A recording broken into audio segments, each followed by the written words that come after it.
If you're not producing the bangers you want to produce, then it's obvious that you're focusing on the wrong things in music production. Unlike most producers on YouTube, I am obsessed with knowing how to make music that gets the craziest reactions from people. So here are 5 things I've learned on my producer journey that will help you give people that lemon face. Let's go. Number 1, one must put thy audience first.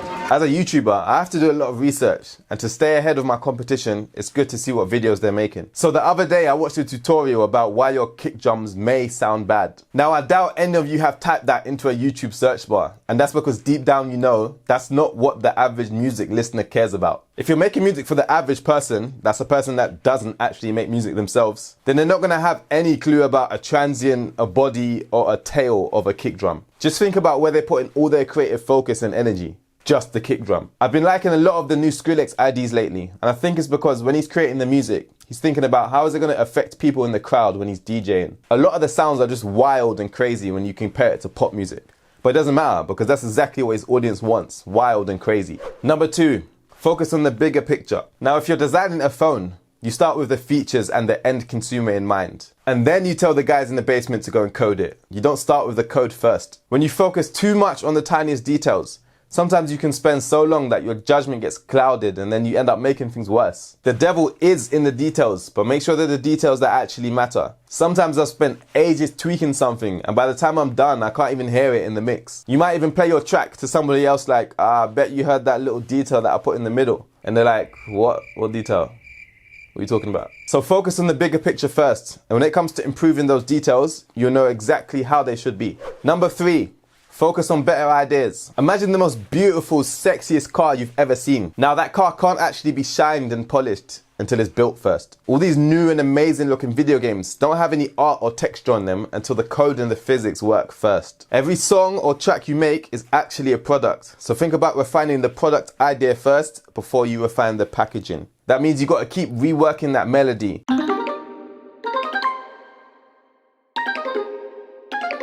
That sample.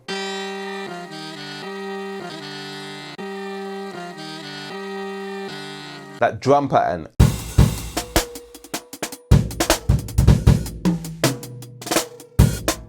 Until they're all the best that they can be. Now, I'm not the greatest mixer. I can't be the best at everything. There just isn't enough time. Especially when my goal isn't to be the greatest mix engineer in the first place. But when you send music you haven't even mixed yet, these are the kind of reactions you want from a client that's about to spend their hard-earned money on you. Yes!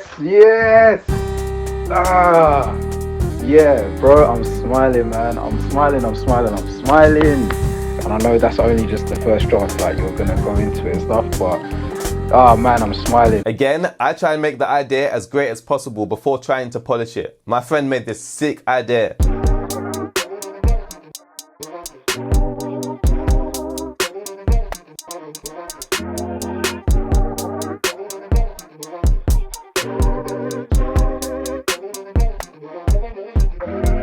And as usual, I try to take it to the next level.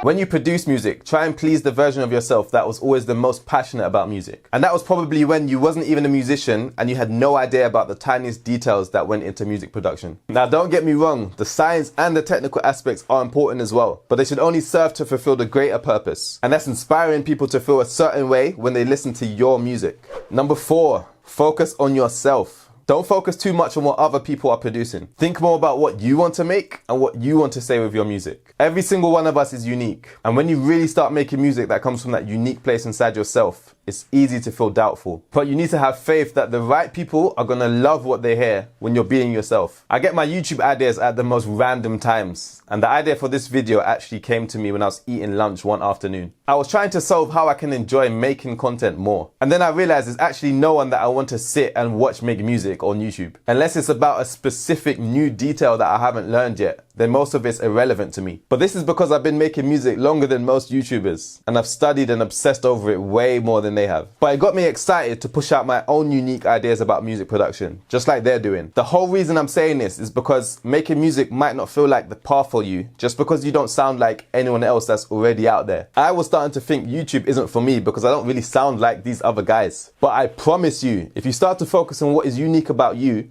then your music production will definitely improve. Speaking of improvement, number 5, focus on improving. So music production, just like all the other arts, is a lifelong skill. And music production is always evolving, so you need to avoid becoming outdated. If you start to plan your growth as a music producer, you end up growing way faster. For example, you might make playlists on Spotify that group different genres or vibes together. I do this all the time, and it helps me lock down different patterns between the vibes of different songs. So when it comes to actually sitting in front of my laptop and making music, I've got all these new and different patterns in my subconscious that I've got from listening to those playlists that I've made. Now, if you really want to improve, you could read the manual of your DAW. I've got the manual of Ableton Live on my phone and my Kindle. I'm never lacking. But that's because I really want to know this software inside and out. You could always study music theory. Don't listen to those people that tell you that it doesn't help, because it does. I owe a lot of my abilities to make music to the fact that I've studied what music really is when we're not talking about any genre or instrument. Instead, we're talking about how does music work as a language. You could also have specific production sessions where you might focus just on melodies, just on those drums,